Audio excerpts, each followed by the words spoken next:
भगवान श्री कृष्ण ने बताया, जैसा कर्म वैसा जन्म। नमस्कार दोस्तों, स्वागत है आप सभी का आपके अपने YouTube channel new story TV में। दोस्तों, क्या वाकई ऐसा होता है कि मनुष्य को कर्म के हिसाब से उसका अगला जन्म मिलता है?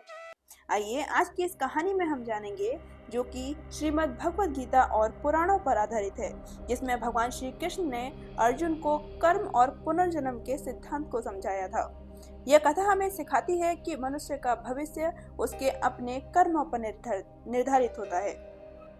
महाभारत का युद्ध प्रारंभ होने ही वाला था।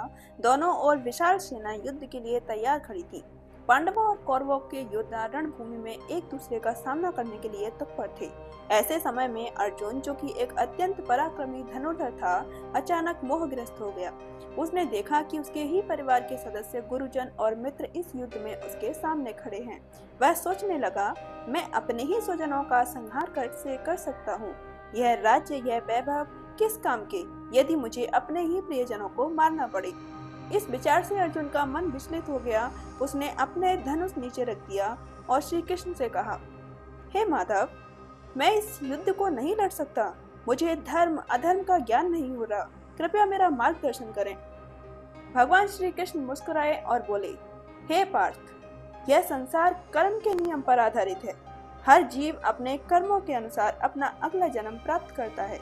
यदि कोई शुभ कर्म करता है तो उसे श्रेष्ठ जन्म प्राप्त होता है, और यदि कोई पाप न कर्म करता है तो उसे निम्न योनि में जन्म लेना पड़ता है। अर्जुन को कर्म के सिद्धांत को समझाने के लिए भगवान श्री कृष्ण ने उन्हें एक प्राचीन कथा सुनाई। प्राचीन काल में काशी नगरी में दो व्यक्ति रहते थे। एक था विद्वान ब्राह्मण और दूसरा था धनवान व्यापारी। ब्राह्मण बहुत ही दयालु, सत्यवादी और धर्मपरायण था। वह सदैव गरीबों की सहायता करता, भगवत भक्ति में लीन रहता और सदैव सत्य का पालन करता। प्रतिदिन गंगा स्नान करता, मंदिर में पूजा अर्चना करता, भोजन का एक भाग दान कर देता और हर जीव के प्रति दया रखता था। उसका मानना था कि जीवन का असली उद्देश्य परोपकार और धर्म का पालन करना है। दूसरी ओर वह व्यापारी अत्यंत लालची, स्वार्थी और अधर्मी था। वह अधिक से अधिक धन कमाने के लिए झूठ बोलता, ग्राहकों को धोखा देता, गरीबों का शोषण करता और कभी किसी की मदद नहीं करता। वह सोचता था कि इस संसार में केवल धन ही सबसे महत्वपूर्ण चीज है, बाकी सब व्यर्थ है। समय बीतता गया। एक दिन दोनों की मृत्यु हो गई। यमराज के दूत उन्हें उनके कर्म के आधार पर लेकर गए। ब्राह्मण ने अपने जीवन में सदाचारी और पुण्यकारी कर्म किए थे, इसलिए उसे स्वर्ग में स्थान मिला और अगले जन्म में एक न्यायप्रिय राजा के रूप में जन्म मिला। वह राजा भी धर्मपरायण, न्यायप्रिय और परोपकारी था। उसने अपने राज्य में धर्म और सत्य की स्थापना की। वह गरीबों की सहायता करता और अपने प्रजा को सुख शांति प्रदान करता। व्यापारी ने अपने जीवन में अधर्म और पाप कर्म किए थे, इसलिए उसे स्वर्ग में स्थान नहीं मिला और अगले जन्म में एक कंगाल भिखारी के रूप में जन्म लेना पड़ा। वह दर दर भीख मांगता, हमेशा दुखी और असंतुष्ट रहता और उसके पास कुछ भी नहीं था।